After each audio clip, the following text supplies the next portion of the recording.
গৈছে কিহৰ কাৰণে? আপোনালোকৰ জ্ঞাত মই আগন্তুক বিধানসভা নিৰ্বাচনৰ কমলপুৰ সমষ্টিৰ ভাৰতীয় জনতা পাৰ্টীৰ টিকট প্ৰত্যাশী মানুহ। 1997 চনত ভাৰতীয় জনতা পাৰ্টীত যোগদান কৰি বিভিন্ন পদত মই থাকি সমাজৰ বিভিন্ন উন্নয়নমূলক কাৰ্যত নিজকে আত্মোৎসৰ্গ কৰি আহিছোঁ। এইবেলি ৰাইজৰ আহ্বান, মোৰ আহ্বান নহয়, ৰাইজৰ আহ্বান, মই আগবাঢ়িব লাগে। 2021 চনতো মই নিৰ্বাচনত টিকট বিচাৰিছিলোঁ। আমাৰ স্বনামধন্য কৰ্মদক্ষ মুখ্যমন্ত্ৰী মহাশয় হিমন্ত বিশ্ব শৰ্মা ডাঙৰীয়াই কমলপুৰ আৰু কৰৰাৰ মিটিঙত ৰাজহুৱা সভাত কথা দিছিল যে আমি অংকুৰ দাসকো চাম। যোৱাবাৰ নিৰ্বাচনত দিগন্ত কলিতা দাই টিকট লাভ কৰি বিজয়ী সাব্যস্ত হ'ল। আমি সৰ্বতোপ্ৰকাৰে সহায় কৰি দিলোঁ। ৰাইজৰ মনত ক্ষোভ জন্মিছে, দিগন্ত দাৰ কামৰ প্ৰতি ৰাইজৰ বিৰাগ জন্মিছে। সেইবাবেই যিহেতু এই চিটটো এক কঠিন সময়ত বিজয়ী ধ্বজা আমাৰ বিজেপিয়ে উৰাবলৈ সক্ষম হৈছিল যাদৱ ডেকা দিনত, এইবেলি যেন সমষ্টিটো কংগ্ৰেছৰ হাতলৈ নাযায়, সেইবাবে আমি নিজে নিজে আগবাঢ়ি আহিছোঁ। ৰাইজে কৈছে তুমি পাৰিবা, তুমি আগবাঢ়িব লাগিব। এই বিশ্বাসক মূলমন্ত্ৰ হিচাপে লৈ আজি মই জনসম্পৰ্ক অভিযান কৰিছোঁ। ইতিমধ্যে মই পুৰণি জালুকবাৰী, বৰ্তমান কমলপুৰৰ আমাৰ বেজেৰা চকত সমূহ ব্যৱসায়ীৰ লগত কথা পাতিছোঁ। তেওঁলোকৰ অনুপ্ৰেৰণাৰ সাহসে আজি মোক আৰু বেছি আগবঢ়াই দিছে। তেওঁলোকে কৈছে মুখ্যমন্ত্ৰী মহাশয় যদি কমলপুৰ সমষ্টিত আহে আমি সকলোতকৈ সুখী হ'ম। মই নিজেই প্ৰেছমেল দিছোঁ, কিন্তু তেওঁ যদি নাহে কমলপুৰ সমষ্টিত মই মুখ্যমন্ত্ৰী মহাশয়ৰ সপোনবোৰ দিঠকত পৰিণত কৰাৰ বাবে মই অগ্ৰসৰ হৈছোঁ। কাৰণ আমি জানো নিচলা মানুহ, ই ৰিক্সা চলোৱা মানুহ, হাজিৰা কৰা মানুহৰ জীৱনৰ ৰাস্তাত কিমান কঠিন হয়। সেইবাবে আজি আপোনালোকৰ প্ৰচাৰ মাধ্যমে যদি মই ক'ব খোজোঁ, যদিহে সমাগত নিৰ্বাচনত মই বিজেপিৰ টিকট পাওঁ তেনেহ'লে মই এইটো অত্যুক্তি কৰা বুলি নাভাবিব। অসমৰ ভিতৰত মুখ্যমন্ত্ৰী মহাশয়ৰ পিছত বেছিকৈ ভোট পোৱা মানুহটো মই হ'ম। লক্ষাধিক ভোটত মই বিজয় সাব্যস্ত কৰিম, এয়া মই কথা দিব পাৰোঁ। আৰু মোৰ মনৰ কথা হৈছে কি, সমাগত নিৰ্বাচনত জিকাৰ পিছত জুন মাহত বা জুলাই মাহত কমলপুৰ সমষ্টিৰ 6গৰাকী ল'ৰা ছোৱালীক, 2গৰাকীক ৰাজস্থানৰ কোটা, 2গৰাকীক হায়দৰাবাদৰ বিকাশ, 2গৰাকীক দিল্লীত পঠাম JEE মেইনছ আৰু নীট পৰীক্ষাৰ কোচিঙৰ বাবে। মই এনেকুৱা ঘৰত গৈছোঁ যাৰ ঘৰৰ অৱস্থা একেবাৰে বেয়া, বৰষুণ দিলে বৰষুণ পৰে।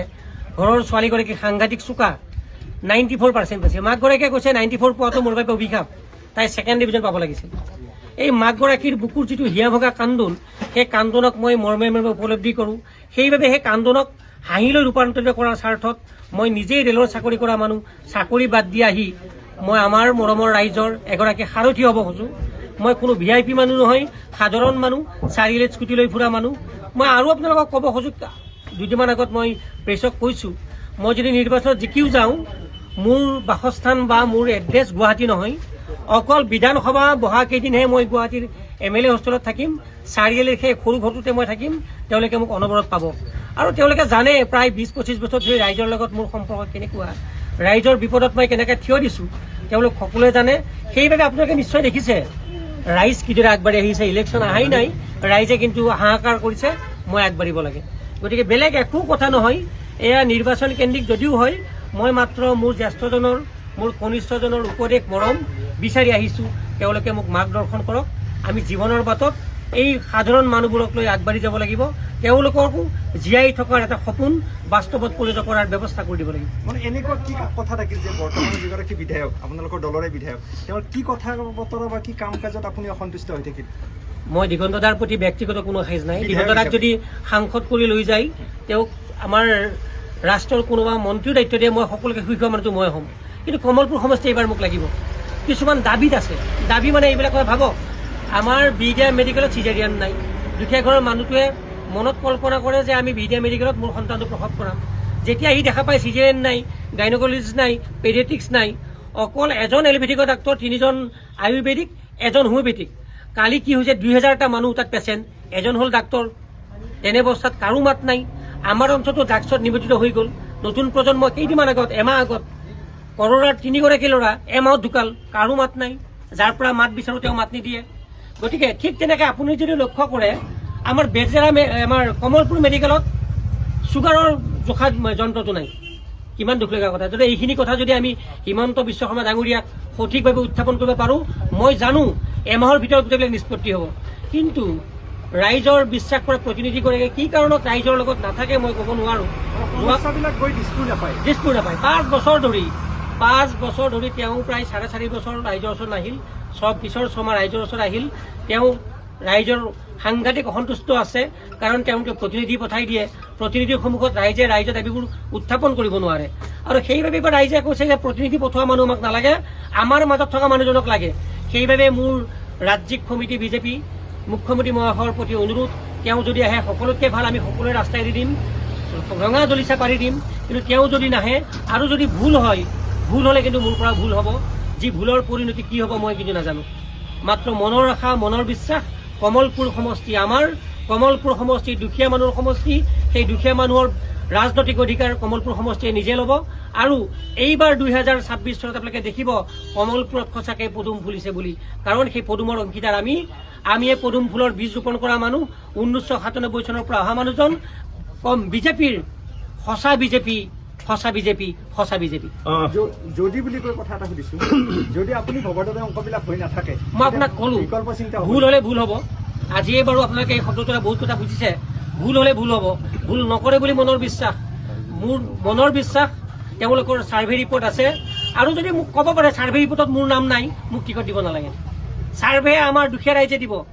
সেই এচি ৰুমত বহি থকা মানুহৰ ছাৰ্ভেৰ প্ৰয়োজন নাই। ই ৰিক্সা চলোৱা মানুহে ছাৰ্ভে দিব, হাজিৰা কৰা মানুহে ছাৰ্ভে দিব, ঠেলা চলোৱা মানুহে ছাৰ্ভে দিব, যে তেওঁলোকৰ জীৱনৰ পথত আগবঢ়াত কিমান কষ্ট হৈছে তেওঁলোকে এবাৰ জনাব। গতিকে আমাৰ মনৰ বিশ্বাস, সেই ই ৰিক্সা চলোৱা মানুহবোৰ, হাজিৰা কৰা মানুহবোৰ, ফুটপথত দোকান দিয়া মানুহবোৰক সোধক তেওঁলোক কিমান সন্তুষ্ট। আৰু তেওঁলোকক সোধক অংকুৰ দাসক প্ৰয়োজন আছেনে নাই। কাৰণ বিপদৰ দিনত পিছপিনে থিয় দিয়া মানুহটো মই, আনন্দৰ দিনত তেওঁলোকৰ সৈতে আনন্দ কৰা মানুহটো মই, প্ৰত্যেকটো মুহূৰ্তত তেওঁলোকক লৈ সপোন দেখা মানুহটো মই। ইয়াৰ বিকল্প কিন্তু আমি ভৱিষ্যত জীৱনত আমি দেখা নাই। দুগৰাকী বিধায়ক, দুয়োগৰাকীকে দেখিছোঁ, এবাৰকে দুয়োকে দিলোঁ। আৰু কি নতুন কথা দেখাব সকলোৰে জনা আছে। এবাৰ মোক সুযোগ দিয়ক। কমলপুৰ আমাৰ আজন্ম অধিকাৰ, কমলপুৰ আমাক লাগিবই। কমলপুৰৰ স্থানীয় যুৱকক কমলপুৰ অধিকাৰ দিয়াটো আমি ভাল বুলি ভাবোঁ। আৰু তেনেকুৱা আপোনাৰ নিচিনা আৰু তেনেকুৱা বহুত কেইজন জ্যেষ্ঠ বিজেপি কৰ্মী টিকট বিচৰা অধিকাৰ চবৰে আছে। টিকটত মই নকওঁ কোনোবা অনুপযুক্ত বুলি, ৰাইজে ক'ব কোন উপযুক্ত কোন অনুপযুক্ত। এক নিৰপেক্ষ জৰীপ হওক, সেই জৰীপত যদি মোৰ নাম নাই, মই কথা দিছোঁ আজি মই টিকট নিবিচাৰোঁ বুলি। নিৰপেক্ষ জৰীপ হওক, মোৰ এজন থাকিব, তেওঁলোকৰ এজন থাকিব। প্ৰত্যেকজনে যাই ৰাইজৰ ওচৰত সোধক অংকুৰ দাসক প্ৰয়োজন আছেনে নাই।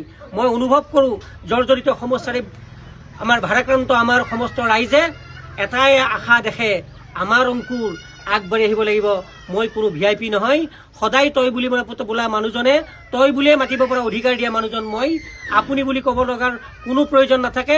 মই কৈয়ে দিছোঁ, মই কোনো ছাৰ নহয়, মই সাধাৰণ মানুহ। চাৰিআলি বজাৰত চব্জিৰ দাম কৰা মানুহ, দাম সোধা মানুহ মই অংকুৰ দাস।